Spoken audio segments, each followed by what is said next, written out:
Estábamos pues, hermanos, viendo el ambiente genérico en el que estamos. Vimos el ambiente inmediato previo, Domini Cecene, comienzo del pontificado del Papa Juan Pablo II, Vicesimus Quintus Annus, y luego ya el ambiente actual, que sería Novo Milenio Inaunte, en el que se hacía notar la palabra específica duc in altum, sigue remando, entra más en este mar, y la palabra triple que les digo que a mí me ha convencido mucho como programa de vida humana espiritual: recordar con gratitud el pasado, vivir con pasión el presente, abrirnos con confianza al futuro. Y en el que se hacía notar unos como capítulos, el llamado universal a la santidad, la oración, la Eucaristía dominical y la reconciliación. Después veíamos Eclesia de Eucaristía y todo centrado en esa actitud básica, gran asombro y gratitud. Y el capítulo sobre el decoro de la celebración eucarística, solamente mencioné el documento que de ahí que mandó el Papa en ese capítulo 5, Redemption y Sacramentum. Después tenemos nosotros la carta del Papa Mane Nobiscum Domine, en la que el Papa abrió el año eucarístico. Esta palabra, Mane Nobiscum Domine, es en latín las palabras que le dijeron los discípulos de Maús al Señor. Después nos va a servir la narración de Maús para hacer una profundización de la Eucaristía. No podemos leer nosotros esta narración simplemente como una narración histórica o una anécdota, sino es un programa eucarístico. Las 4 partes de la narración equivalen a las 4 partes de nuestra celebración eucarística. Nos van a servir a nosotros para profundizar o entenderle un poco más, y creo que nos pueden servir o nos deben servir para nuestra catequesis. Es una forma didáctica, práctica, relativamente fácil de profundizar en la Eucaristía. Bueno, y enseguida viene ya lo de la 11ª Asamblea General del Episcopado Mundial, es decir, el Sínodo de los Obispos, cuyo tema fue la Eucaristía, fuente y cumbre de la vida y de la misión de la Iglesia.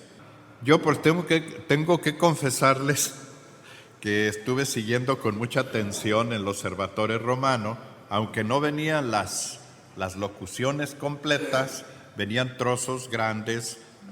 Tal vez la que a mí más me impactó, porque es un tema dificilón y todo, fue la del superior general de los jesuitas. Salió en Actualidad Litúrgica en el último número, me parece que está. Un problema teológico interesante. La Iglesia Católica Romana, desde hace mucho, determinó que lo central era la fórmula de las palabras del Señor, la fórmula consecratoria, es decir, la repetición de las palabras y los gestos del Señor en la Eucaristía.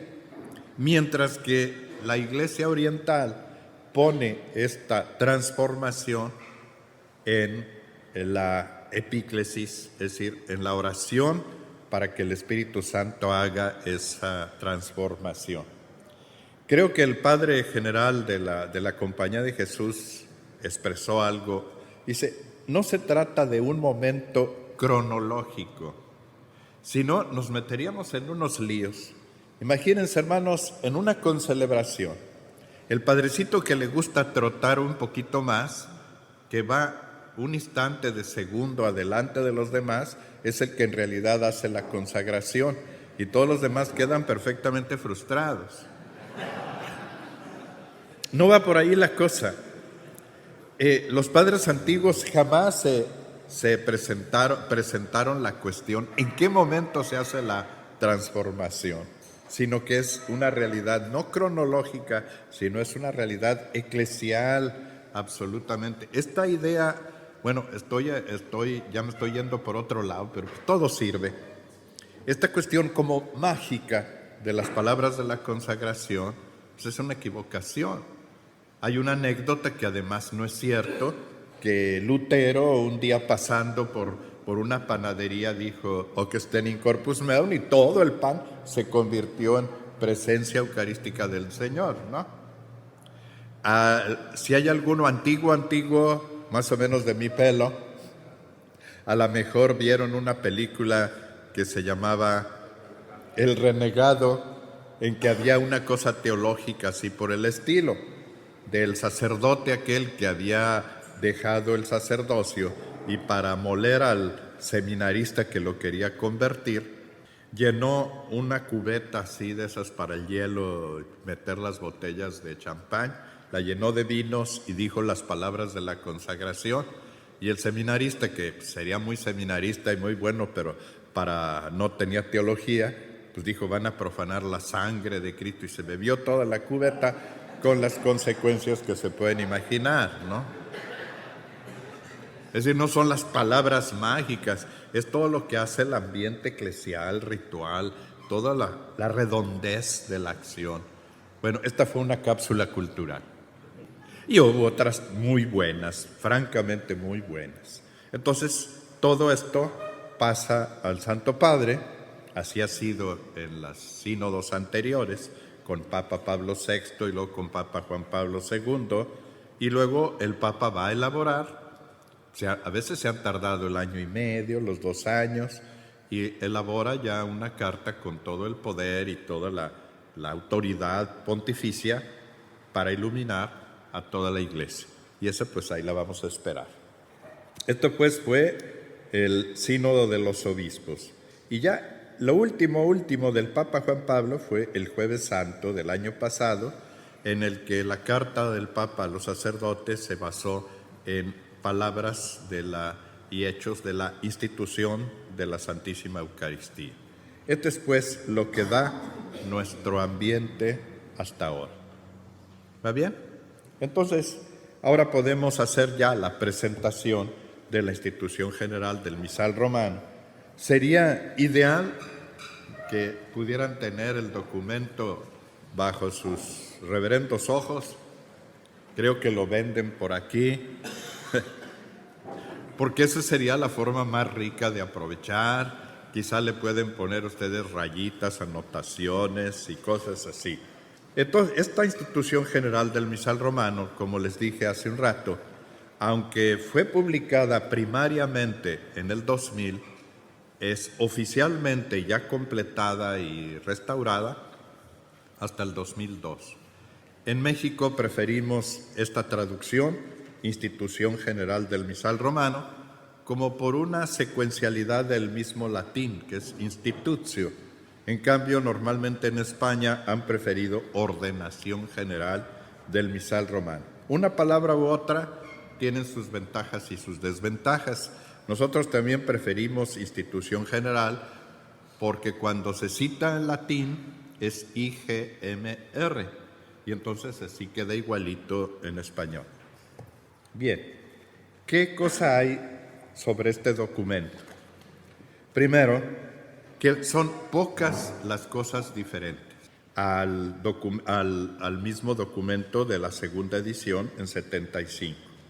Es decir, es una nueva disposición. Hay números nuevos, hay números diferentes, hay un nuevo capítulo. Muy sencillo el nuevo capítulo, porque cuando salió el misal romano, al principio de la restauración, hubo grandes protestas de un grupito súper conservador, que esta misa ya no era la de la tradición, que era una misa protestante, que el sentido del sacrificio no se miraba, en fin, poco faltaba para un anatema a esa misa. Y entonces el Papa Pablo VI hizo una presentación, una introducción teológica muy rigurosa, muy estricta, diciendo exactamente lo contrario. Esta es una plena continuidad, teológicamente está perfecta. Eso que estaba como proemio en las 2 ediciones anteriores, ahora se incorporó totalmente y forma lo que llamamos el capítulo primero. ¿Qué otras cosas vamos a ver? Vamos a ver muchos santos nuevos. El Papa Juan Pablo II es bien sabido que él solito, un poquito más del doble de lo que todos los papas anteriores, allá desde el 1200. Después, otra cosa que vamos a ver es un prefacio más de mártires. Hay nuevas fórmulas del común de la Santísima Virgen y luego hay misas para diversas circunstancias, vienen 2. Los 2 nombres me llaman la atención: para remisión de los pecados y para pedir continencia. Así es que nos tenemos que sentir aludidos. Hay una misa votiva de la Divina Misericordia y esto es más bonito. Oración sobre el pueblo, esa bendición al final, una oración bendicional para cada uno de los días de la Cuaresma.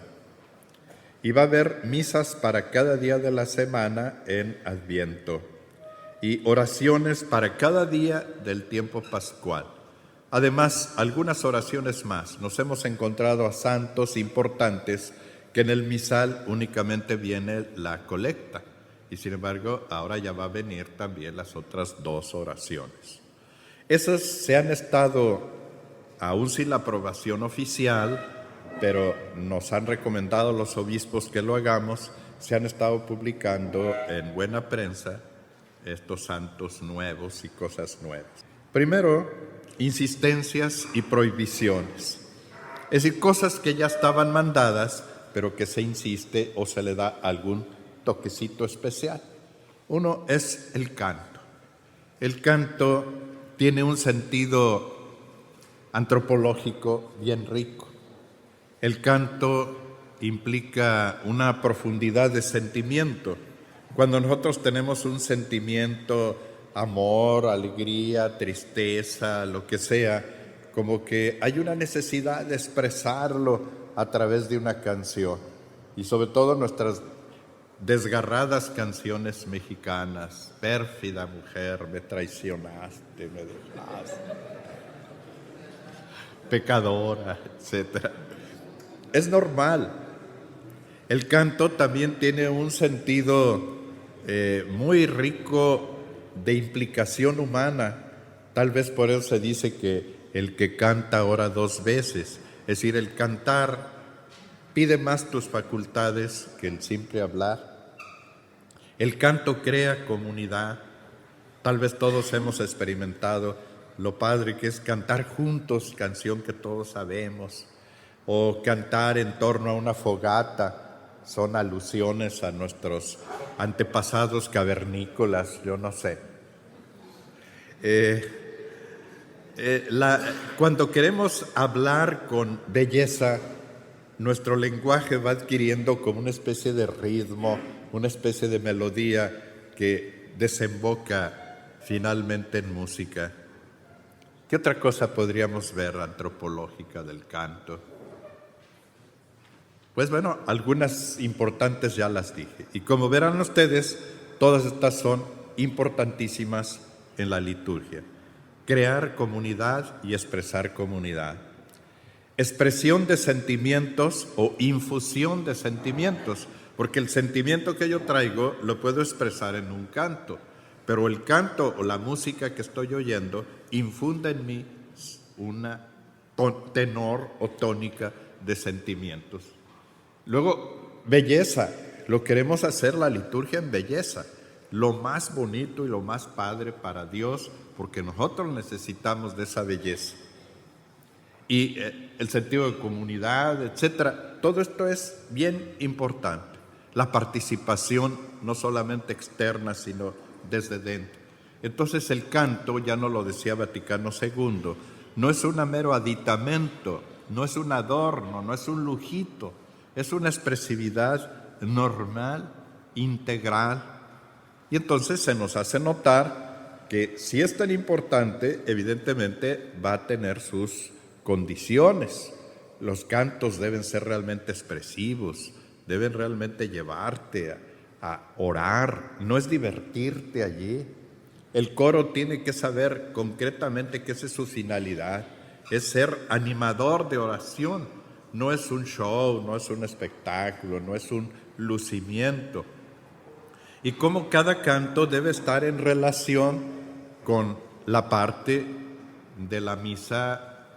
Estamos hablando de la Eucaristía, pero lo pueden aplicar a toda la liturgia. Los cantos de entrada, el canto de meditación, cada uno va teniendo su tonalidad propia y su funcionalidad propia. Sabemos nosotros que hay ciertos cantos que tienen una funcionalidad de por sí. Es un canto rito, por ello tiene que estar completito. El Gloria, por ejemplo. En cambio hay otros cantos que van acompañando a un rito. El canto de entrada, el canto del Cordero de Dios acompaña a la fracción del pan y así. Entonces los cantos acompañadores deben ser eso, no deben rebasar la acción ni la deben ahogar. Más o menos esto es lo que hay que tener bien en cuenta. ¿Cómo motivar pues a nuestros coros para que entiendan lo rico de su funcionalidad al seleccionar los cantos, qué es lo que hay que hacer, etcétera, etcétera, etcétera? No es el que más me gusta ni el que mejor me sale, sino qué es lo que más ayuda a la comunidad a su expresividad.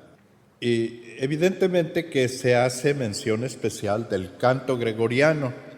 Aquí yo me siento especialmente inseguro. En mi formación, en el tiempo de filosofía y teología, pues cantábamos gregoriano a pasto y lo cantábamos bastante bien. Hay grabaciones muchas y todo eso. Pero ahorita me voy a poner un poco de abogado del diablo, ¿sí? El canto gregoriano no es de San Gregorio. Esto hay que saber. La iglesia cantaba lo que se cantaba en el Mediterráneo, la iglesia primitiva, entonces más bien era de tipo bizantino. El canto gregoriano viene del centro de Europa, de Alemania y Francia, en las reformas que se hicieron en la iglesia de Roma, que había decaído enormemente. Entonces lo que había ido hacia Centro Europa para animar la vida litúrgica allá, tuvo que volver a Roma para volver a animar la liturgia acá. Que hay piezas y que hay gregoriano realmente muy bello, es innegable.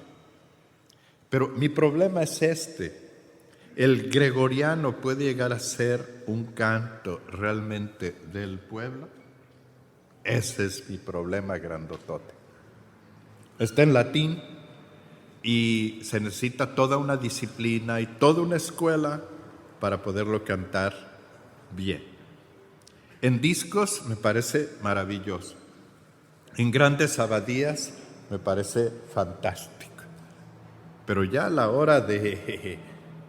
es donde yo se me presenta un interrogativo grandotote. Es como, yo ponía una comparación que molestó a muchos. Es cuando me presentan una silla del año 1300 y pico, una silla padrísima.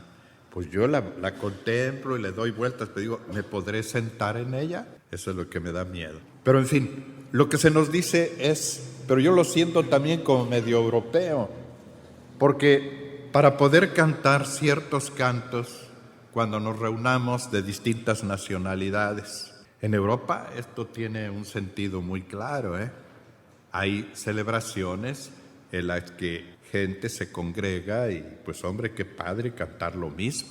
Pero nosotros estamos en una situación bien diferente. Ni tenemos tanta movilidad los mexicanos, ni hay tanta internacionalidad. Sigo de abogado del diablo, ¿verdad? Bueno, ya ustedes me dirán lo que piensan. Gloria y Cordero y Santo, Aquí quiero hacer notar una cosa. La mayoría de los cantos que tenemos, cantos litúrgicos, la letra es la palabra de Dios. Esto es lo primario y principal. Una cosa bien importante es que nuestros cantos, aun no siendo la palabra de Dios directa o literalmente, que esté inspirada en la palabra de Dios. Pero tenemos también unos cantos tradicionales antiquísimos. El Cordero y el Santo son textos bíblicos. Entonces hay que respetarlos absolutamente, la letra. Hay compositores religiosos, yo no sé con qué tanta autoridad musical tengan, pero en la cuestión de las letras no tienen ninguna autoridad. Es decir, no se deben hacer versiones más o menos parecidas o más o menos, ¿cómo se dirá? Así como, bueno, ya me entendieron con la ceñita, ¿no? Entonces tienen que ser realmente los textos bíblicos respetados. El Gloria no es palabra bíblica, pero es un himno antiquísimo. Posiblemente a fines del siglo II ya esté funcionando. Es uno de los poquísimos textos realmente antiguos que tenemos nosotros. Ese también hay que respetar. En esos cantorales grandes, gordos que hay, que dice 7,000 cantos litúrgicos o algo así, ¿no los han visto? A la hora que llega uno a analizar, dice uno, bueno, que son cantos, desde luego que son cantos, pero son de veras litúrgicos, porque respecto al Gloria te encuentras el texto real, textos más o menos emparejados o emparentados con el Gloria, pero luego te encuentras unos trisagios, Gloria al Padre, Gloria al Hijo, Gloria al Espíritu Santo. Luego se encuentran ustedes una canción revolucionaria gringa, Gloria, Gloria, Aleluya, y cosas de esas. Y un día vamos a encontrar algo, no nomás que diga Gloria, se van a encontrar uno que va a decir Gloria Trevi, y no se vale. Entonces tiene que ser realmente el texto del Gloria. La cuestión musical, híjole, esto es mucho más difícil y es mucho más difícil de formular, pero todos entendemos que puede haber una música expresadora de fe, ayudadora de fe, y puede haber una música que simplemente no. Por ejemplo, si se usan melodías tomadas de musical, de canciones, aunque la letra esté teologiquísima, inmediatamente te está llevando a lo que era musicalmente. Por ejemplo, a mí me tocó oír Voy por el sendero espiritual, pero la música era Voy por la vereda tropical.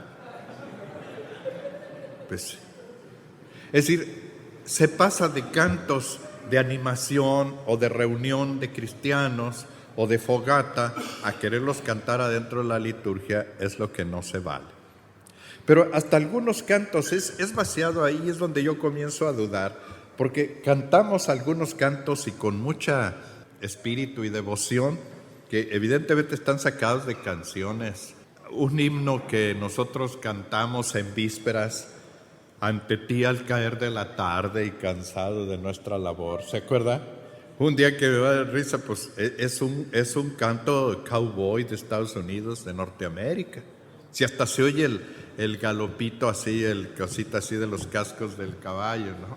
Pero antes yo lo cantaba con tanta devoción, igualito. Luego viene la palabra de Dios. La palabra es esta posibilidad de comunicación tan especial que tenemos los humanos. La palabra no es el principal medio de comunicación ni el más golpeante, pero es el más determinante que más detalla. Por un momento, imagínenme aquí delante de ustedes, pero con una cara de sonrisa, de oreja a oreja, que no me cuesta mucho trabajo, bien así, smile. Pero yo, al mismo tiempo que tengo esta cara, les digo, traigo un dolor tremendo de muelas desde hace una semana. Hay una cosa visual, me están viendo sonriente, y hay una cosa auditiva. Estoy diciendo, estoy sufriendo mucho de un dolor de muelas. No se me pongan muy filósofos para decir, no hay logicidad, no hay concordancia, sino simplemente como un mensaje, simplemente no me la creen que esté sufriendo.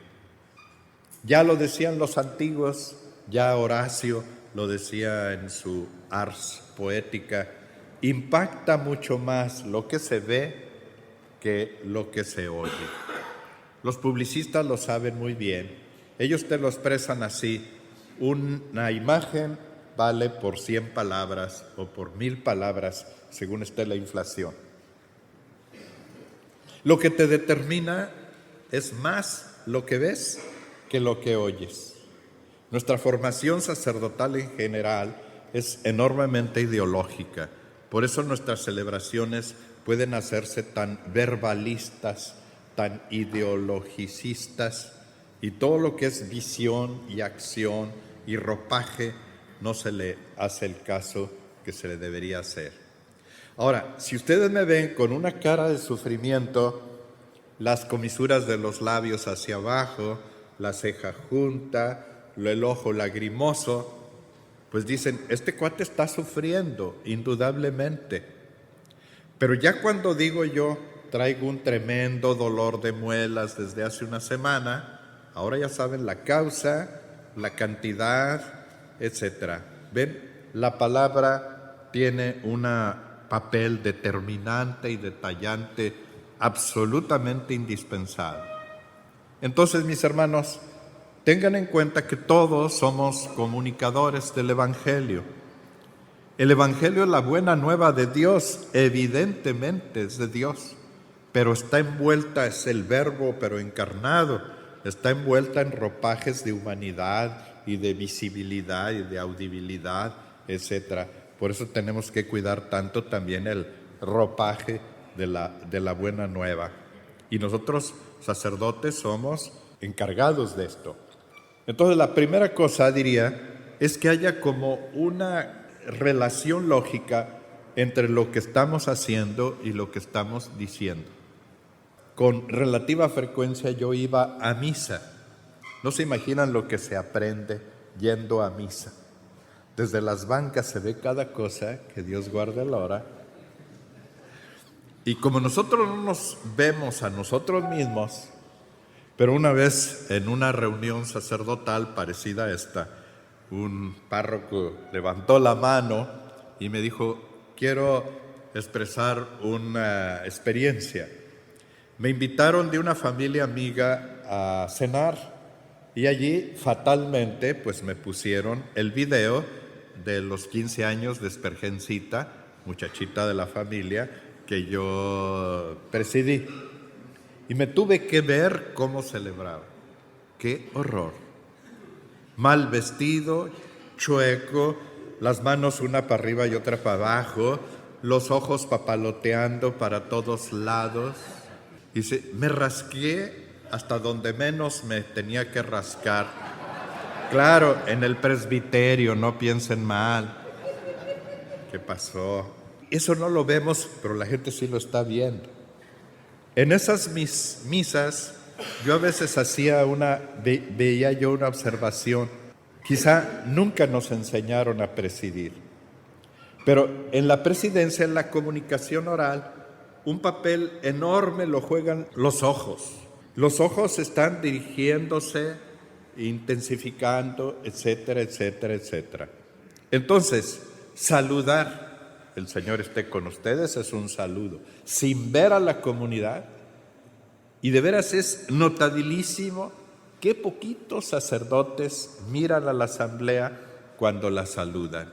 Como que no te la crees. O por ejemplo está el padrecito con el misal. El Señor esté con vosotros. Y la gente contesta, pues, ¿y con tu libro? Pues sí, no. Esto es enormemente importante. Por eso hay algunas disposiciones, me van brotando así. Te dicen, cuando estés en la Eucaristía, les pide a los sacerdotes que cuando está proclamándose el Evangelio, se pongan en dirección hacia el Evangelio. Es decir, vamos a suponer, yo estoy presidiendo aquí la Eucaristía y el diácono se acerca al ambón a proclamar el Evangelio. Yo me tengo que girar hacia donde está el Evangelio por la direccionalidad de mis ojos. La gente está viendo hacia dónde estoy mirando yo y entonces yo estoy dirigido hacia la palabra porque yo soy también receptor de la palabra. Esto es bien importante. Y aquí otra cápsula, es una clave para la verdad de nuestra celebración personal y de comunicación, que hagamos las cosas como realmente tienen que ser hechas. Vamos a suponer que hacemos una genuflexión. Una genuflexión es un signo de fe y de adoración y de respeto. Entonces, no nada más podemos hacer el gesto de doblar la rodilla. Yo podría, bueno, no podría, para que me hago tonto, pero yo podría hacer una genuflexión con la gracia de Nadia Comaneci, pero si mi genuflexión no es signo de fe y de amor, fue un acto meramente estético. Entonces, ¿cómo tiene que ser bien hecho? Porque tengo que hacerlo primero apuntando hacia donde está la Santa Eucaristía. No que está ahí el sagrario y hago la genuflexión hacia acá. O hacer la genuflexión como si fuera un paso de tango, así, sí. O como que me resbalé en una cáscara mística de plátano. Tiene que ser bien hecha, pero bien alimentada de fe y de amor. ¿De acuerdo? Esto es bien importante. Por eso tiene que haber un ambiente. Cuando lleguemos al silencio, se nos dice, debe haber silencio previo a la celebración en la sacristía, en la iglesia, en la sacristía, en los carteles que están por ahí, que le llamo yo reflexión de pared, aparecen dos padrecitos que son Firmino y Liberio, pero en el caso se llaman Verbasio y Locuacio, es decir, el que platica y el que habla en una concelebración. Yo creo que ustedes, afortunadamente, sobre el clero de Mexicali, yo puedo hablar con virginidad, aunque sea en este aspecto. Pero no tengo experiencia con ustedes. Pero en cuanto a los presbiterios, las concelebraciones es un platicadero. Desde la salida, toda la celebración es platicadero. Y luego se arma el relajo en La Paz, piquetes de barriga, último chiste. No le metemos espíritu. Necesitamos de ese ambiente. Ya habrá un capitulito sobre el silencio. Luego, cuando no solo mirar a la gente en el saludo, sino realmente hacerlo desde el corazón, de veras desearles esta realidad evangélica del Señor. Me saltan los grillos, pero ni modo. Hay padrecitos que en vez de decir el Señor esté con ustedes, dicen el Señor está con ustedes. Primero, no es una afirmación dogmática, es un saludo. Y los saludos normalmente se hacen en subjuntivo, que tengas buenos días, que te vaya bien. No es una afirmación, estás bien. En latín, antes en hebreo, antes en griego, antes en hebreo, simplemente es el Señor con ustedes. No hay verbo. Y al ponerlo en español nos cuesta trabajo. Pero repito, no es una afirmación. Había un padrecito todavía más dramático. La primer saludo decía el Señor esté con ustedes. Después de la consagración decía el Señor está con ustedes. Pero ya estaba desde antes, está en la comunidad. Y luego al final decía el Señor permanezca con ustedes. Es demasiado complicado. ¿Por qué no lo hacemos como se dice que se haga? Le ponemos crema a los tacos y normalmente la regamos, no la crema. Fueron cápsulas culturales así regaditas. La palabra de Dios en la liturgia es la parte. Hay dos partes, la mesa de la palabra, la mesa de la Eucaristía. ¿Se acuerdan ustedes, mis hermanos, en el Evangelio ayer? Es el comienzo del ministerio del Señor. Entonces, tal vez en el capítulo 1 de Marcos todavía, versos 20 por ahí. Entonces, la primera parte habla de la palabra de Cristo. Hablaba, dice, con una autoridad propia, no como los teólogos suyos que iban a base de citas anteriores. Pero enseguida hay una acción salvífica y redentora, la curación del endemoniado. Y esto lo vamos a ver muchas veces, la palabra y la acción salvífica. Y en la Eucaristía también está la palabra y el hecho sacramental. Y entonces, en la palabra está la lectura de la Santa Escritura. Y nosotros podemos decir con toda verdad, no solo en la Biblia hay revelación de Dios, esto es cierto. Está también otras manifestaciones, lo que hoy llamamos nosotros las semillas del verbo, etc. Están las manifestaciones de Dios a través de santos, adentro del catolicismo, etc. Pero nosotros solo vamos a oír la palabra de Dios, la bíblica, porque lo que nos interesa es la palabra personal del Padre hecha uno de nosotros. Y en comparación con lo que está en el Evangelio o en relación con él, oímos el Antiguo Testamento, que es profecía de lo que el Evangelio va a realizar. Y también leemos la lectura apostólica, porque es la primera propagación o la primera ampliación y profundización de las realidades evangélicas. Por eso, en la liturgia eucarística solo tenemos lecturas bíblicas. No se puede leer ninguna otra cosa, por más alta, santa, mística, luminosa y preciosa que sea. No se vale. Y yo he oído que se lee Gandhi, se lee un trozo del periódico o cosas así por el estilo. Y eso no se vale. Se podrían usar algo de esto a manera introductoria, como una parte de la homilía, qué sé yo, pero con el sentido proclamatorio única y exclusivamente la palabra de Dios. Me acuerdo muy bien el día de la dedicación de la Basílica de Guadalupe, tuvieron la burrada de poner un trozo del Nican Mopowa, que para nosotros es una lectura tan venerable y en ese lugar tan especial. Sin embargo, no se puede leer desde el ambón y adentro como si fuera palabra de Dios. Y efectivamente el lector, siguiendo el ritmo, pues dijo, esta es palabra de Dios, ¿no? No se vale. Bueno, esto sí es absoluto y clarísimo y bien cuadriculado si quieren ustedes. Y ya que dije esta es palabra de Dios, tengo que contarles la historia. La primera traducción fue poner esta es palabra de Dios, por una razón que a ustedes les puede parecer muy tonta, pero que tenía su sentido. Cuando estábamos chavos, los que andábamos en eso de la liturgia, con una facilidad enorme para afirmar algo decíamos palabra de hombre. Pues palabra de hombre. Ya quedaba afirmadísimo que era verdadero aquello.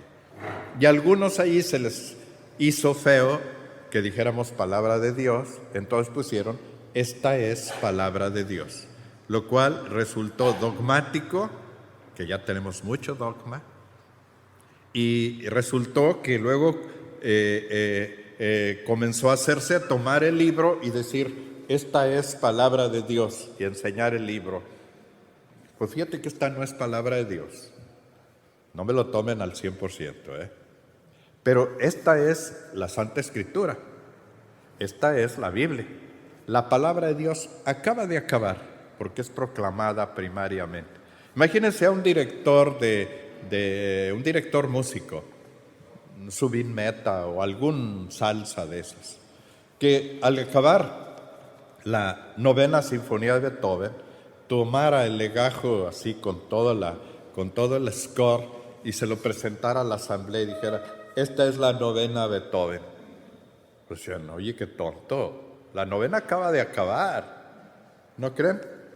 Y luego otro resultado gracioso, el de la segunda lectura ya no decía esta es palabra de Dios, sino decía esta también es palabra de Dios.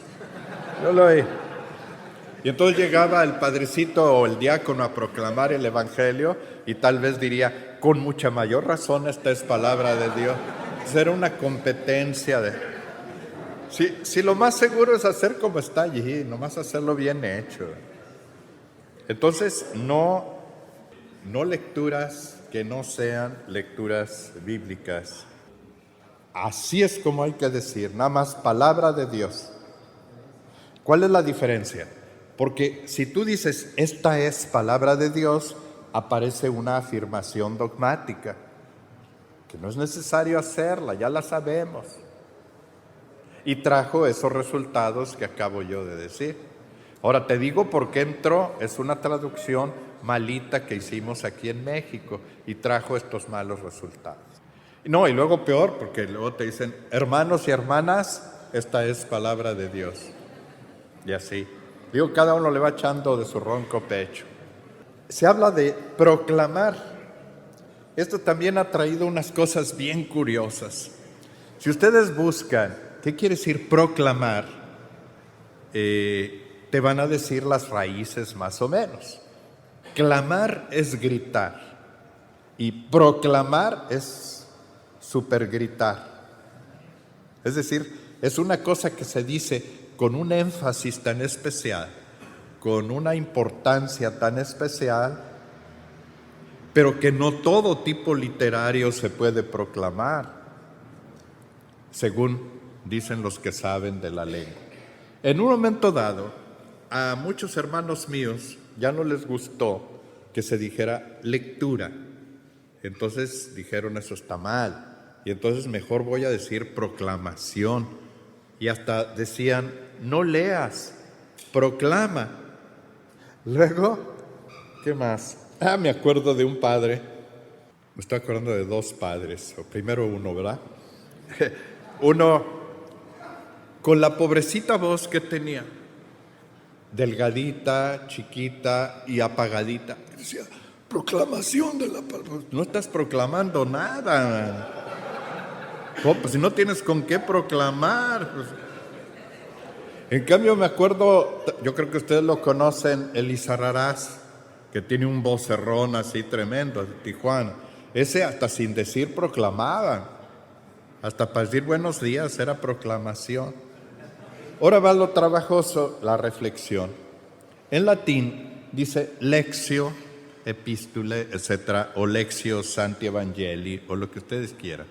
Entonces, de lectio se tradujo muy fácilmente como lectura, pero no significa eso. Lectio no significa necesariamente lectura. Porque imagínense que el diácono va a cantar el Evangelio y ¿cómo tiene que decir? ¿Canción del Santo Evangelio o algo así? Sino lectio significa algo que está sacado de dos palabras españolas, puede ser que nos convenzan. Elección, sacar de, ¿sí? Y selección, que es lo mismo, tomar de y sacar. Eso es lo que quiere decir. Entonces, con mucha atingencia, en el leccionario italiano ya no dice más lectura de, sino dice del evangelio tal, o de la epístola, o la carta tal, o de... que eso es exactamente lo que quiere decir lección. Entonces, por eso, en las ediciones litúrgicas actuales, entre nosotros también ustedes encontrarán que ya no viene más lectura, sino de la carta tal o del evangelio tal o cosas así. Más o menos, esta es la idea. Yo les decía, esa distinción entre proclamar y leer, hay ciertos textos que no pueden ser proclamados si nos vamos a la raíz de la palabra. Por ejemplo, las bienaventuranzas deben ser proclamadas.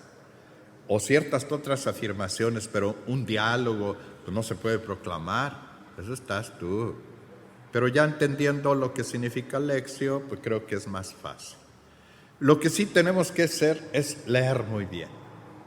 Tenemos que, nosotros como ministros de la palabra, nuestros grupos litúrgicos, tenemos que ayudarlos a que sepan leer. Es difícil.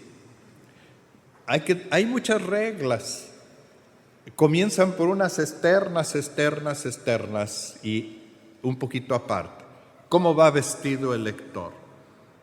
Ahí ya entran, si los ministros deben tener una vestidura especial, o bueno, de eso no me meto, pero por lo menos que deben ir vestidos propiamente, ellos y ellas, porque se van a presentar ante la comunidad y tiene que corresponder a la belleza y a la dignidad de la palabra de Dios.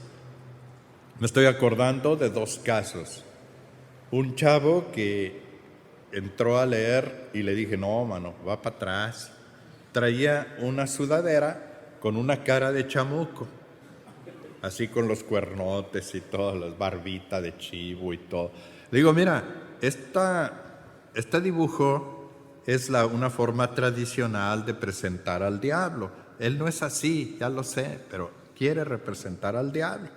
Y tú te vas a leer, te pones a presentar ante la comunidad para leer la palabra de Dios con un diablote aquí.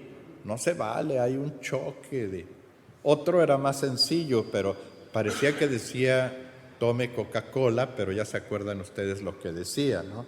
Dije, no está bien. Tiene que haber una dignidad, una correspondencia al ministerio. ¿Cómo te acercas? Si llegas corriendo así como rayando el caballo, pues está chueco. Si te acercas con una lentitud de tortuga, pues está mal. ¿Cómo te plantas ante la comunidad? Si pones los 2 pies bien juntitos por el nerviosismo y por la rotación de la tierra, al ratito vas a estar así todo tambalaquiento. Tampoco te vas a poner de cowboy así, pero poner una base suficiente. Hay que hacer una mirada hacia la comunidad, no una mirada arrogante o retadora, sino una mirada de servicio. Ya tienes que saber si está prendido o no está prendido el aparato, porque es horrible que llegues y cuas, y luego tienes que saber si está abierto o no está abierto el leccionario donde debe ser.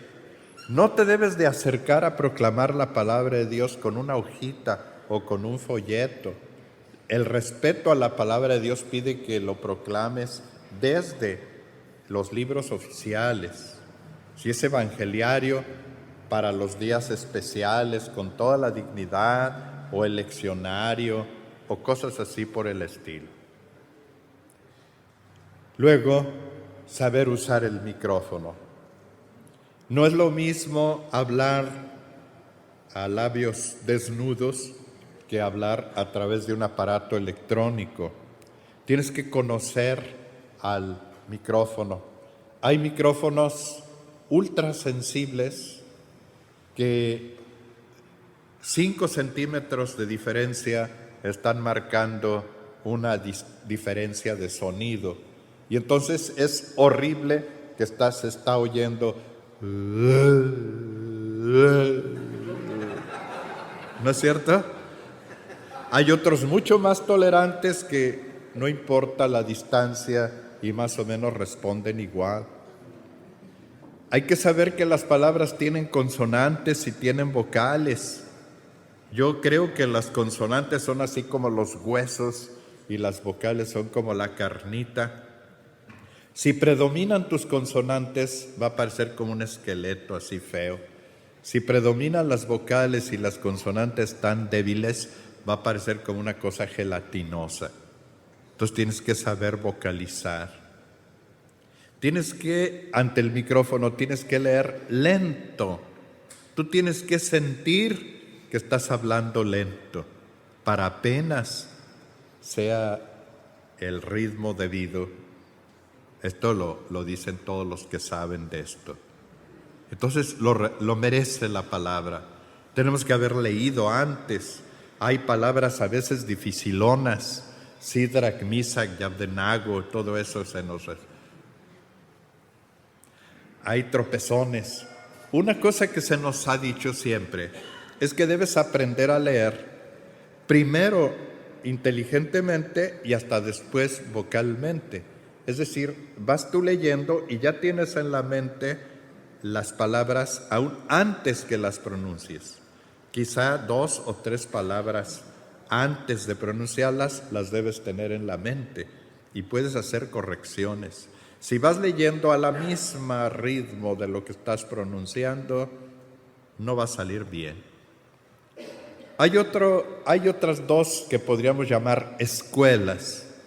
Hay una escuela que dice que los lectores volteen la vista hacia la congregación, hacia la comunidad.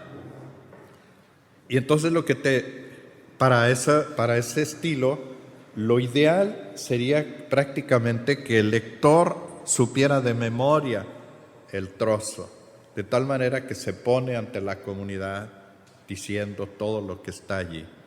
O por lo menos, si tienes tú ya la práctica de leer varias palabras adelante de lo que estás pronunciando, con bastante facilidad te puedes desprender del libro y decir las terminaciones de las frases libremente y mirando a la comunidad.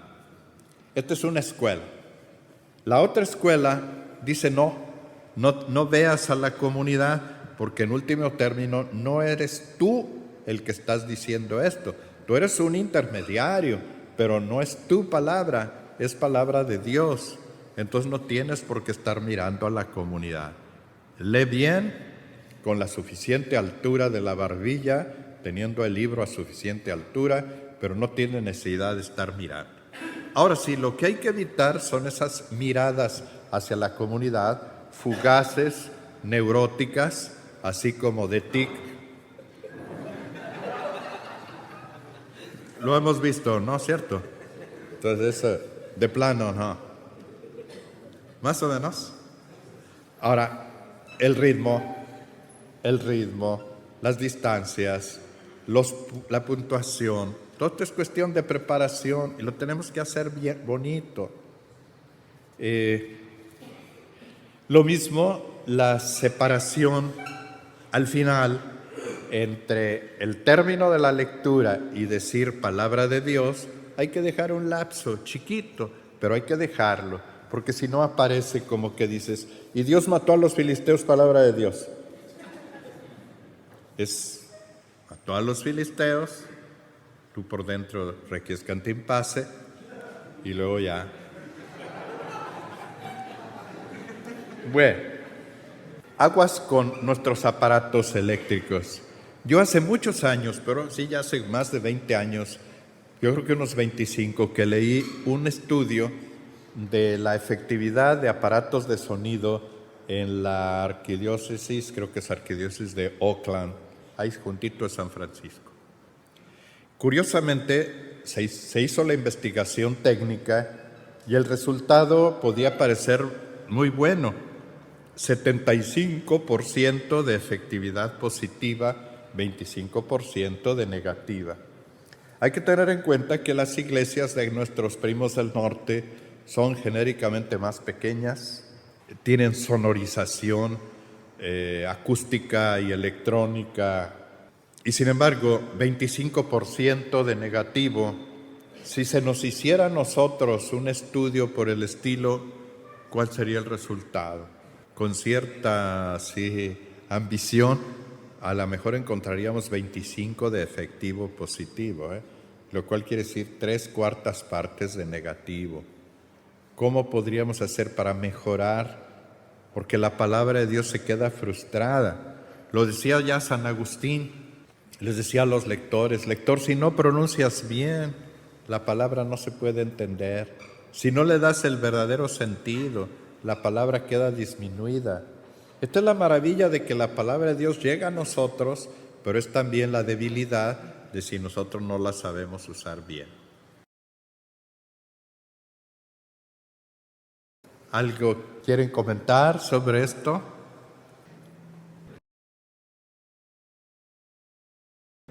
Nos consta que el niño sabe leer bien, puede ser muy efectivo, ¿eh? Es decir, no simplemente porque sea niño.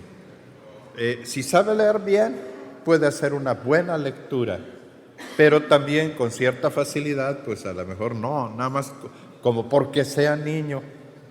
Ahora, si es una misa en la que predominan niños, como que hasta como que es medio natural de que haya lectores niños. Sí. Sí.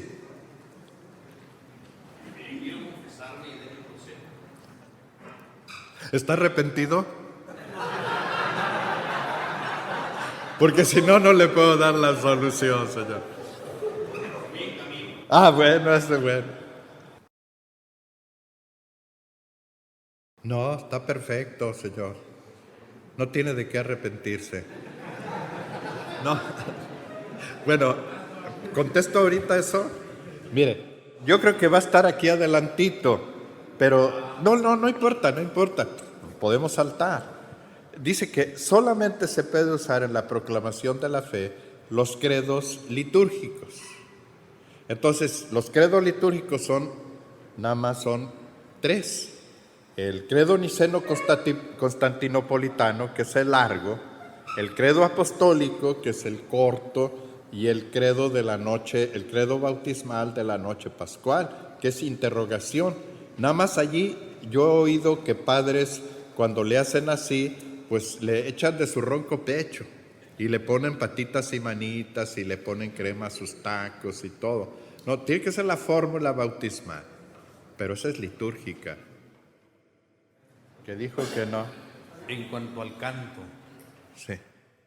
hay cantos que después de la palabra de Dios, esta es palabra de Dios, hay cantos, mucho canto, ¿no? Y dura más, a veces 3 veces más el canto. Sí. Luego, después de la consagración, otro canto. En el Peripsum, otro canto. Antes del Cordero, otro canto. Denos un consejo, porque a veces Bueno, sí, me preocupa y para terminar, sí. ¿qué nos dice de la misa con mariachi? Porque es cultural aquí hay mucho mariachi, aquí hay mucho... Bueno, vamos a... Gracias. No sabía yo eso. Bueno, aquí hay mucho mariachi. Me preocupa uno de los que dice un canto después de la consagración.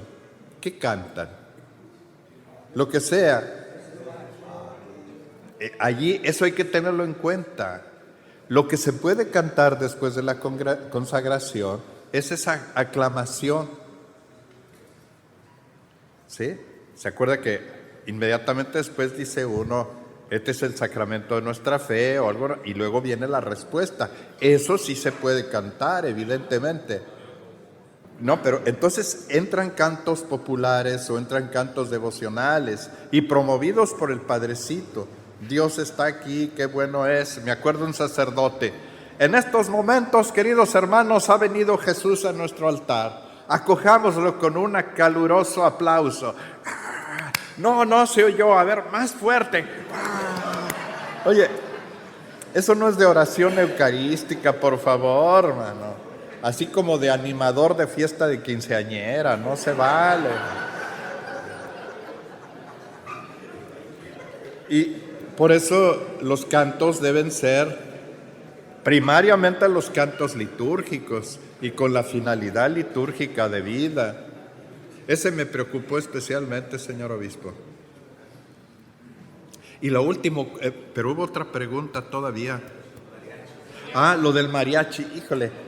Cuando ya nos ponemos en la onda de cultura, no se trata de cultura más alta o más baja. Se trata de cultura, modo de ser, etcétera, etcétera, etcétera. Antiguamente, pues evidentemente que había instrumentos litúrgicos y todavía se sigue diciendo, pues el instrumento litúrgico por excelencia es el órgano tubular. pero tener un órgano tubular auténtico en climas que cambian mucho, calor, frío, humedad, es prácticamente imposible. Entonces se hacen. Después voy a hablar de esta como secuencialidad de criterios respecto a los instrumentos. Pero lo que se trata es esto: los instrumentos músicos son para sostener, alentar la oración cantada del pueblo. Ahora, ese es el criterio general. Lo que se interponga a esta finalidad sería lo que está chueco. Pero hay que tener en cuenta la cultura del pueblo.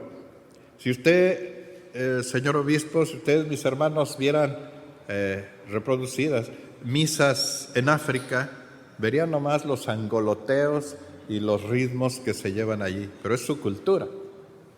Hay que tenerlo en cuenta. Ahora, si un tipo de música o un tipo de instrumentos se sintiera que está tan ligada a cosas profanas, así casi indisolublemente ligada, pues no se puede usar en la liturgia. Yo cuando oí por primera vez que los mariachis en la iglesia, que parecía cantina, que quién sabe qué, y eso hace muchos años, llevé a mi mamá a la Catedral de Cuernavaca con don Sergio y había con mariachis. Yo al rato, yo vi que mi mamá estaba tensa al principio, al rato estaba cantando como todo mundo. A mí lo que me molestaba en la Catedral de Cuernavaca es que 20 años después eran los mismos mariachis, nomás que ya mucho más panzones y calvos, y las mismas canciones de hacía 20 años, pues no venía al caso. Pero a mí ya me ha tocado misa con mariachis y creo que en el ambiente y en el medio funciona y canta la gente.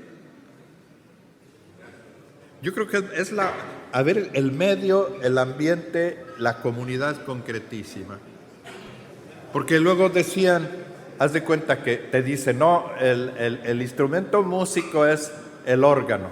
Perfecto, pero también hay un modo de tocar el órgano tubular. Lo puedes tocar de tal manera mal que impida la participación de la gente, o lo puedes tocar bien. Después platicaremos de los instrumentos músicos.